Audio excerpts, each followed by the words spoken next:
Frequency, Chapter 7, Part 2.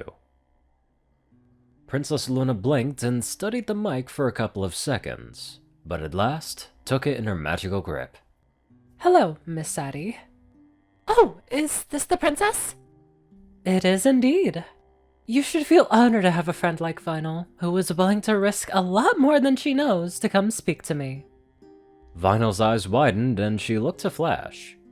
He raised his hoof to his cheek and mouthed, "She's kidding." I am honored and more appreciative than you can imagine. Addie replied. After 2 years alone. There was a long silence. Well, I'm just glad she's back. I don't mean to be rude, but are you really a princess? Indeed I am. Luna's lips shifted for a few seconds, her eyes growing hard. I hope for your sake that you truly are not aware of my history. Addie's response was hurried. I apologize, I did not mean to insult. I've simply never spoken to a princess before. Luna sighed. I was referring to my 1,000 years of exile and isolation on the moon. 1,000 years? Vinyl failed to mention that part of the story. Vinyl flinched. The princess gained a deadpan look. I do not blame her. I'm about to cast a spell that will let me determine your general direction from us, so I shall leave you and your friend's capable hooves for the moment. I'm sorry, princess. Vinyl said as she hurriedly took the proffered microphone. I didn't think she'd take it that far. It could be that she actually believes her own story. Princess Luna admitted, though her tone was humorless. Or she could have no shame. One way or another, we will locate her. Her horn dimly shined, her eyes focusing on the radio. Vinyl licked her lips, her stomach twisting at the look in the princess's eye. She glanced at Flash, who was currently making a good showing of studying anything that wasn't the two of them. She brought the microphone to her lips. Addie, you're gonna get me thrown in a dungeon before all this is over. Addie sighed. Vinyl, I appreciate whatever you did that let us talk, but how am I supposed to believe such a crazy story? Vinyl face-hoved. She's right here, you know. 1,000 years? You can't even live that long, Vinyl. She can, and if you don't shut up about it, I'm liable to spend the rest of my life on the moon. And how are you even supposed to breathe on the moon? Addie asked. You already told me your people don't have space flights, so you can't expect me to believe you've got some moon colony. Vinyl groaned and rubbed her eyes. It's called magic. Beyond that, I don't think anything else needs to be explained. Addie scoffed. I already told you I don't believe in magic. If only a glower could be transferred via radio waves. You know, I went through a lot of trouble to start talking to you again. It's been less than 10 minutes and you're already trying to debate me. It took a moment for Addie to respond. You're right. I'm sorry. I didn't mean to. I guess we should just change topics. Yeah, sounds like a good... Vinyl blinked. The microphone had been jerked from her magical grip. She looked up to find Luna staring with wide eyes at the radio. Hey, what gives? Your Highness? Luna didn't say anything for several long seconds. Addie's voice rose through the speaker. Vinyl? You there? The princess spoke into the mic. Miss Addie, I need a moment with your friend. Oh, of course. The mic rested on the tabletop as Luna focused ever more intently on the radio. She mumbled under her breath, and her horn faded in and out several times. Vinyl shifted and glanced at Flash, who shrugged. At last, Vinyl leaned forward. Princess Luna, just a moment, please. The alicorn continued her staring contest with the radio for several seconds, but finally her horn dimmed. Sweet, merciful me. Vinyl scratched the back of her head. So, did you locate Addie? Luna's nod was slow, almost robotic. She pressed a hoof to her chin, wide eyes shifting in deep thought. Great!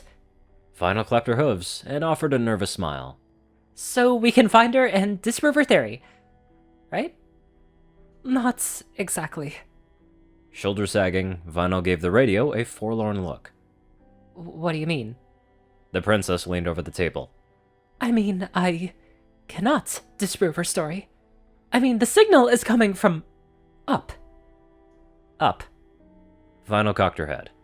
What do you mean, up? In response, Princess Luna pointed a single hoof at the ceiling. Vinyl followed its direction uncomprehendingly, then gaped at the princess. Up? Another slow nod. Up. The silence was intense. Short of breath, Vinyl could feel her logical foundations crashing down around her. She looked to Flash, but he only gaped at them with wide, uncomprehending eyes. You... Vinyl fiddled with her hooves. Are you sure you cast the spell correctly? It is a very simple spell, and I cast it 12 times. Yes, Miss Scratch, I am certain. Princess Luna took the microphone in her cobalt aura. Miss Addie, this is Princess Luna.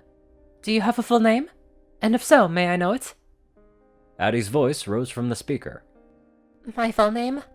I'm not sure you can pronounce it. Luna's response was quick. Indulge me. Okay then. My full name is Adhiamba Longstaff. Adhiambo Longstaff. The princess had no difficulty with the pronunciation. Could you tell me where you are now? Where? Well, that is... Luna shook her head. Are you drifting? In orbit, perhaps. A gasp rose through the speaker. You... Drifting. I'm drifting. Give me a moment. Luna thrust the microphone into Vinyl's waiting hooves, and went to a trio of star charts. Vinyl stared at her, then at the mic. Her mind was still running in random directions, and her breathing came in slow gasps. At last, she raised the microphone. Addie, Holy horseshoes, is this really happening? Soft sobbing rose from the speaker. Do you believe me, Vinyl? Do you believe me now? I am so sorry. Vinyl clutched the microphone in one hoof and her chest in the other. She felt as though some pony had torn out her heart. Oh, goddess, I am sorry. I didn't know. I know. Addie whispered. I wouldn't have believed me either. Vinyl opened her mouth to speak, but the microphone was abruptly stolen from her hooves again. She looked up to find Luna, still wide-eyed, standing over her. Miss Longstaff, Luna, can you control the speed and direction of your ship? Addie sniffed. Yes, I do have some control of it, but no place to go. Okay, this is good.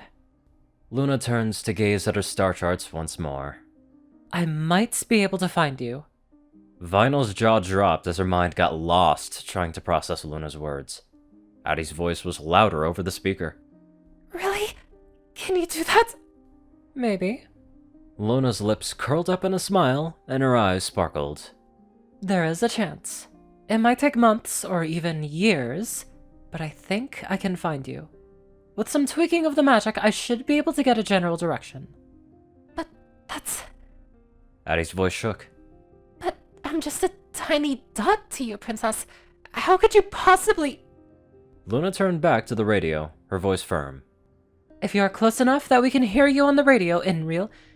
If you are close enough that we can hear you on the radio in real time, you are close enough that we can see you with the telescope. It may take months to locate you and triangulate your position, but if you track your movements for us, I think we will be able to identify you. Addie was silent for some time. And then I could go to Equestria? Vinyl's ears perked. She gazed at Luna, who returned the look with an expression of wonder. Yes? Luna whispered.